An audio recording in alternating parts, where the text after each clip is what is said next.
Welcome to Gaming Fin, your channel for everything related to the gaming industry and the financial markets. And I told you, I'm buying Ubisoft, or I was buying Ubisoft. At the moment, I'm waiting a little bit since my position is already around about 15,000 euros. So you see, I have already a lot of shares in Ubisoft. So guys, what happened Ubisoft? So today alone, 5.8%. On the 5 days, we are around about 10.58% up. On 1 month, we are even up 21%. So everyone that was waiting for prices under 10 euros, under 9 euros, under 8 euros. So sorry, guys. At the moment, it doesn't look so good. But I give it to you. I give it to you guys. So on 6 months, we are still down around about 8.3%. On year to date, we are up now. That's already also good to see. And if we would look on the 1 year chart, 33% down. On the 5 year chart, of course, that's where it hurts the most. So in the max chart, then we are still from the highest point, we are down 86%. So market cap now 1.75 billion euros. So actually what is playing out right now, it's not my thesis. So you remember what my thesis was. My thesis was mostly we're going to get a buyout, we're going to go sideways, that's the worst option with it, or we are dropping and then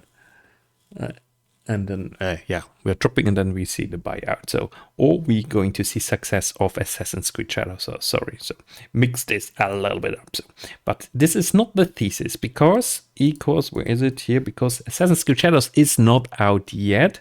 You still see, if you go on X, on social media in general, you see they make so much marketing and people actually start to like it. The whole issue with the main character, it's fading. The critics are fading this. So you see still, what's his name, Grumps or whatever. So he is still posting a lot on X about the Japanese shrines. And if you're a hater, then obviously you're going to find something.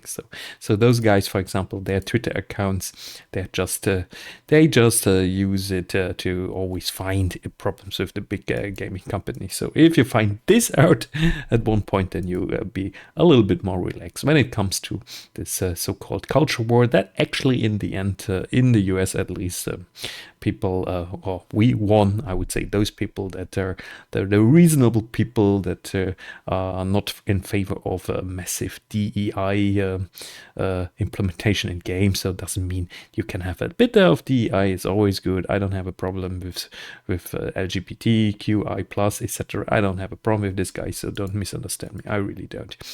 But we wanted to have the majority gaming community back when it comes to the game. So this is very important, my friend. So all right, 13 days to go. I'm not talking about this culture war anymore. 13 days to go. 20th of March, Assassin's Creed Shadows is coming. We already have some news about the preloading times.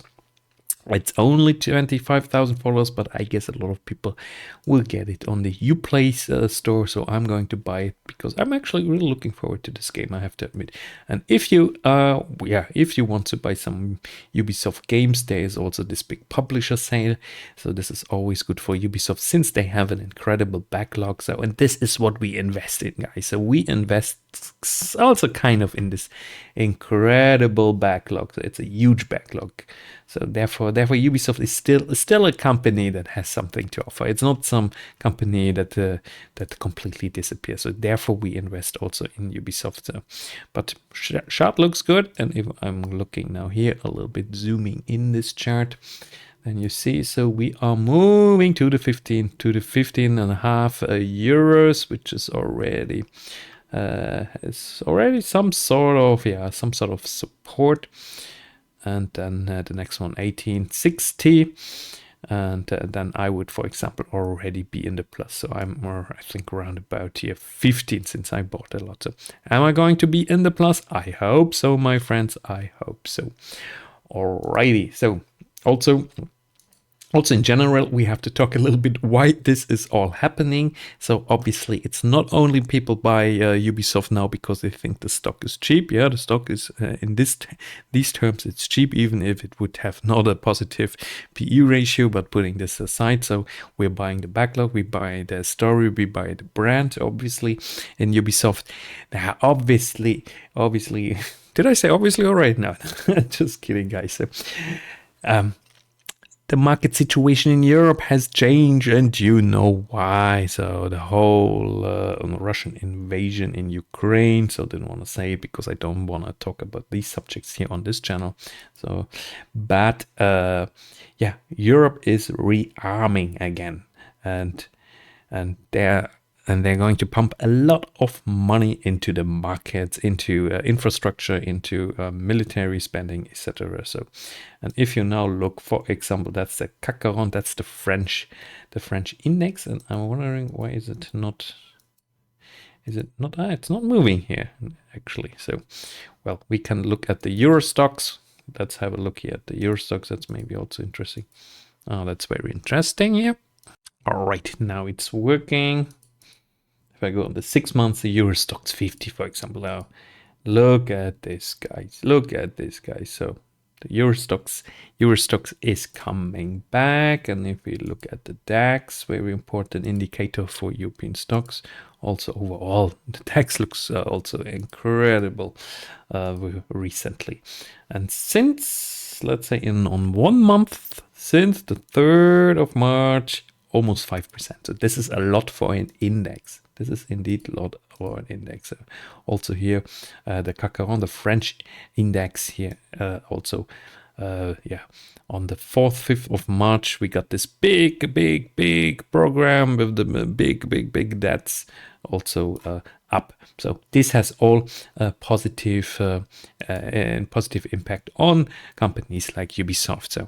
So what do you think, guys? Is Ubisoft can Ubisoft also, beside of the macroeconomic situation, grow? I mean, this is what we, in the end, what we want with the company. We don't want the company to just be being pushed by people that buy European index funds. So no, that's not what we want. We want that the company goes up. But probably at the moment there might be also an impact from European index funds buyer. So, but I like what I see here. This at least gives, in general, French companies a bit more support to move on, because they have been destroyed. So, also quick view on the, in general, on the gaming companies we have. So Snail is coming back down. So here you see 5 days, 1 month, big pullback. I always told you guys, Snail is, in the end, it's now a pump and dump. So I wouldn't invest in Snail. Maybe little amounts, just if you want to gamble and lose your money, then this is maybe the way to go. But obviously, it's not now for long term. Okay, let's have a look at Playtika holding. Also today 168% down, as we see. So if we look now maybe on the 1 year chart, then you see this terrible drop that we had. So this was actually quite hurtful. Well, what's going on with Playtika? So I looked a little bit into the numbers, then I thought like, yeah, it doesn't look so bad. So Playtika could be an interesting investment, especially since I thought they would stay around $6 to $7, $8, and they have a nice dividend yield. But it turns out they have some problems actually with the there's some problems with the compensation to their to the employees. So I have to dive a little bit deeper. But I read, and I'm just saying I read this. So this is not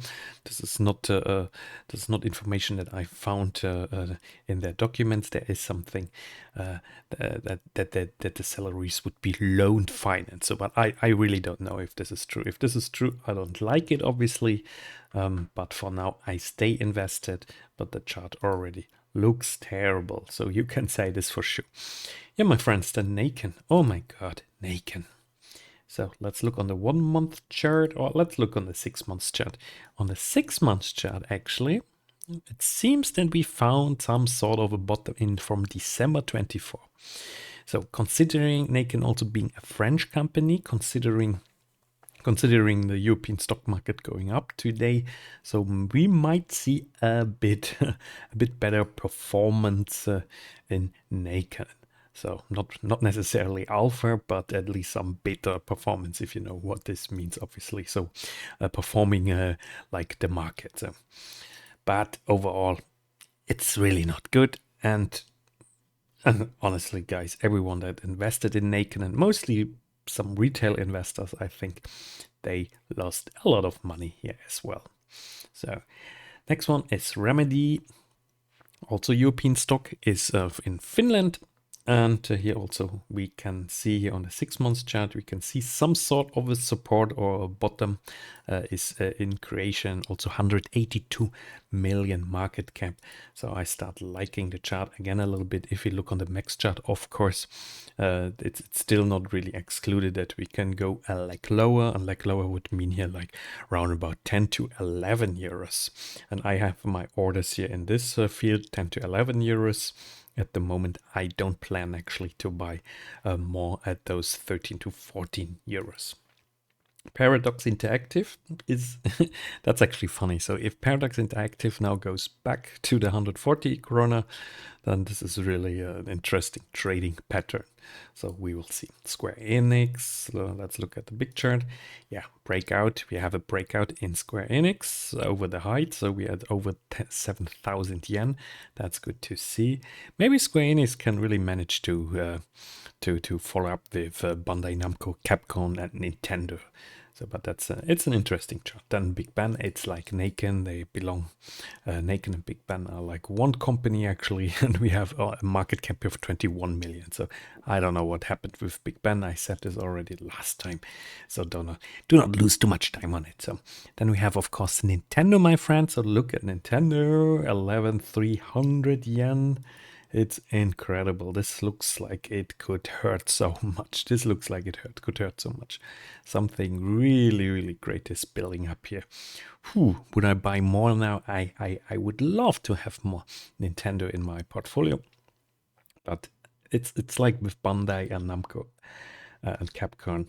I just don't like the fact, my friends, that this is the chart. So here, if I look at Capcom looks actually since 2020 a little bit more healthy. So still, this is kind of a beautiful chart. So if you see a chart like this in a stock market, you can say, wow, 376% over 5 years. Obviously, we should have put all our money just in Capcom back in the days. Obviously, we didn't do. No one did, but it looks like a beautiful chart. Nexon, here we go. Nexon also hopefully creating some support field here at around about 2,000 yen. So if it would, yeah, what Nexon needs to do now, it needs to go back to the 3,000. Then we have some nice trading pattern.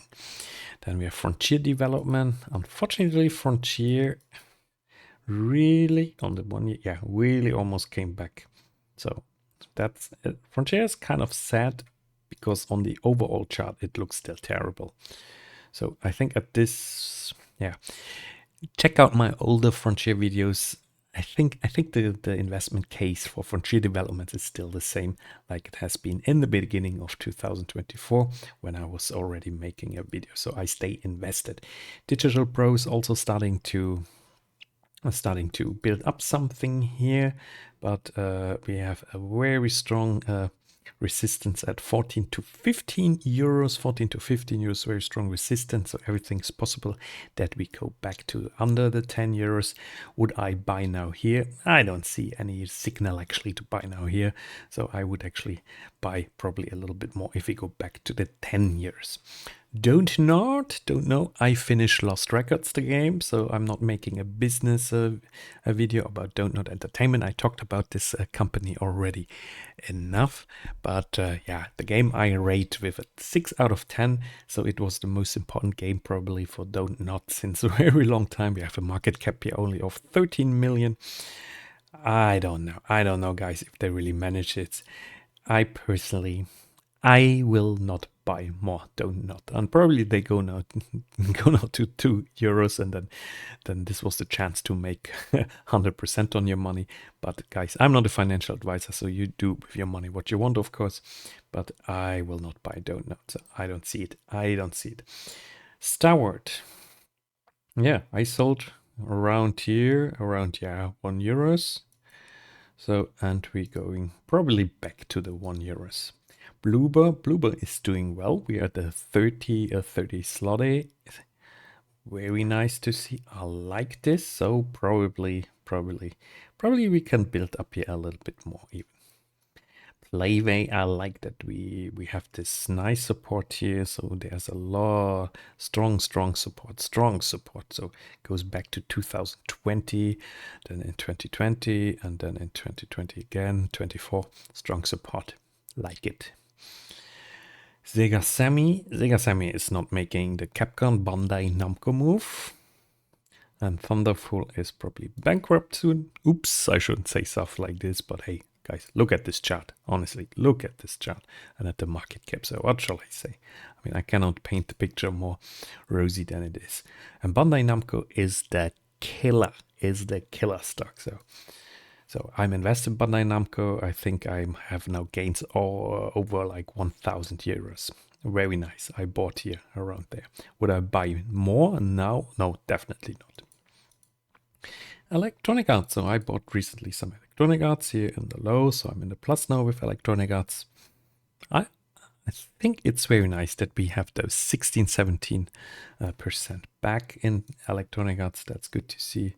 Yeah, obviously on a day like today with Ubisoft, Guillemot Corporation is also doing well, but in general, I would buy this stock. Obviously, Atari, also a French gaming company, also on days like today, they also profit or recently profit a little bit, but it's a total other business case. So I would recommend you to check out also my dedicated video for Atari. So CI Games, we came back a bit from one slotty 73, we came back to 165. Everything's still in the green.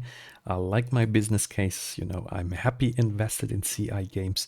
I would even buy more if we go to the 120 slotty. So maybe we do go back a little bit. So I don't think we move up like crazy now here. So probably we consolidate a bit here, and then we need to look forward to the new games and need to look forward to some new numbers, to some new numbers for Lords of the Fallen. So is the new strategy of Marek as the CEO, is the new strategy working out to go in the opposite direction of DEI Games?